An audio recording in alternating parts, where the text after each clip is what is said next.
Alam mo bang right-handed ako, Eileen? Oo. Alam mo naman pala bakit parang hindi mo alam na I can treat you right? Visit ka, Tristan. Nasaan na yun? Hindi ko makita yung... Hindi mo makita. Nagtatago ba ako, ha? I'm so right here. Hindi ko makita yung ballpen ko kasi. Ay, naku, Eileen. Huwag ka kasi masyadong ma-stress dyan sa ballpen na yan. Nagaaman mo yung sarili mo kasi kung hindi, mag-aalaga sa'yo. Bullshit na yan. Ang corny mo. Nangingiti ka nga dyan eh. Napapangiti ako kasi ang corny mo nga. So, bet mo yung corny side ko, ha? Paano pala kapag sineryoso ko yung mga banat ko sa'yo? Baka tumiklop ka na dyan. Ano ba yung mga seryosong banat na yan? Naliligaw ako. Pero sana pwede ako manligaw sa'yo. Pwede. Ayoko na pala. Mahalin mo na lang yung sarili mo. Tapos susunod mo ako. Nag-text ako sa'yo, Eileen, ha? Tex, magkatabi lang tayo. Ano to? Pre, yung materials ha. Ha? Ah! Sorry, wrong send pala. Paano to? Hindi ko na mabubura yung feelings ko para sa'yo.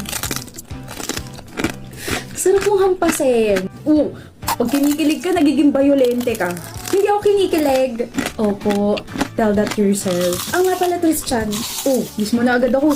Kamusta grades mo ha? Grades! Ayos na ayos. Ikaw ba naman tutor ko eh. Ayusin mo talaga kasi nag-aaral ako ng ibang subjects para lang maturuan ka. Hi, Tristan. Yo! Hindi ka masigla? Bago yan na. Alam mo, pwede ka naman sumaya. Pero dapat sa akin lang. Bakit naman parang nakaka-open yung tawa mo?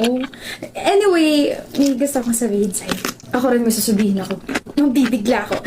Tristan, sinasagot. Eileen, pwedeng ako muna. Sandali.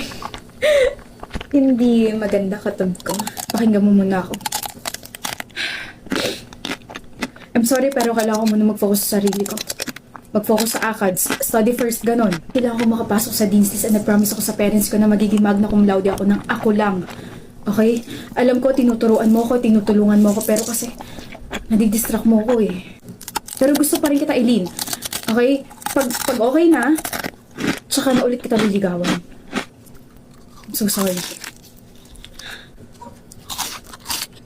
Ano yun? Hindi na siya naliligaw. Nakaka-disappoint kasi sasagutin ko na dapat siya last week So, sabi niya study first daw eh. Bakit nasusuka ka dyan? That was your hint na may iba na yun. Tanga mo talaga. May iba? Alam mo, Ellie, masyado kasi naging mabait sa kanya. Di ba palagi mo siya tinutulungan sa ACADS niya? O ayan, hindi kanya tuloy madiretso. Baka naman gusto niya talaga mag-focus sa sarili niya. Baka na... Hoy, saan ka pupunta? Eileen, anong ginagawa mo rito sa building namin? Sino siya, Tristan? Alam mo bang dapat sasagutin na kita last week? Ha?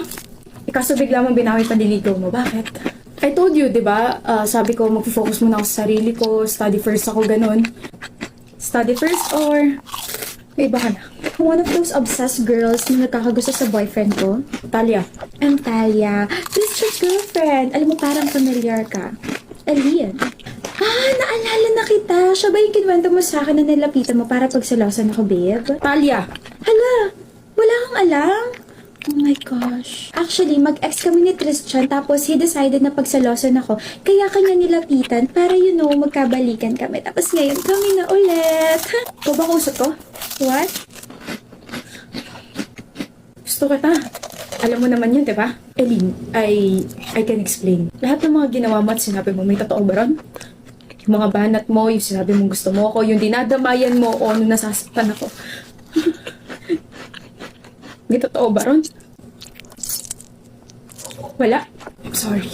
Hindi ko intensyon na paglaruan ka. Kaya pala bigla ka nalang nagka-interest sa akin kahit di naman tayo masyado nag-uusap. Kaya pala. Eileen, I heard ka graduate ka na magna cum laude. Congrats! Sino pa? Eileen, huwag ka naman ganito. I hope mapatawad mo ako sa ginawa ko 6 months ago. Forgive! Uy, walang forgive rito. Yung sama ng loob ko sa'yo, malapit na maging puno. Break na kami ni Talia. At saka, bad news. Hindi ako makakagraduate. Tapos, palakpakan kita. Wah! Congrats! Naiintindihan ko na. Karma ko to. This is my karma for hurting you. Sorry, medyo nahilo ako sa sinabi mo pero alam mo kung bakit hindi ka makakagraduate? Kasi nagbulakbol ka. Kalat yan sa buong campus. Sinabi rin yun sa akin ng mama mo. Tumawag siya sa akin. Tumawag sa akin si tita. Umiiyak. Study first, tatawa ka. Sa totoo lang, hindi naman ako niloko mo sa mga words na yun eh. Yung mga magulang mo na nagpapaaral sa'yo. Kaya huwag kang mag-sorry sa akin dahil yung tinahak mong landas, ikaw may pakananan yan. Labas ako dyan, tanga. I'm so sorry, Eileen. I'm very, very sorry. Ano ba? Elisis ka ba sa sorry ni Justin Bieber, ha? Eh, pal na to. Huwag ka nang lalapit sa akin. Baka makaratikid kita eh. Last ko na to sasabihin sa'yo. Okay? Ayusin mo na buhay mo. Ang dami mo nasasagasaan na tao eh.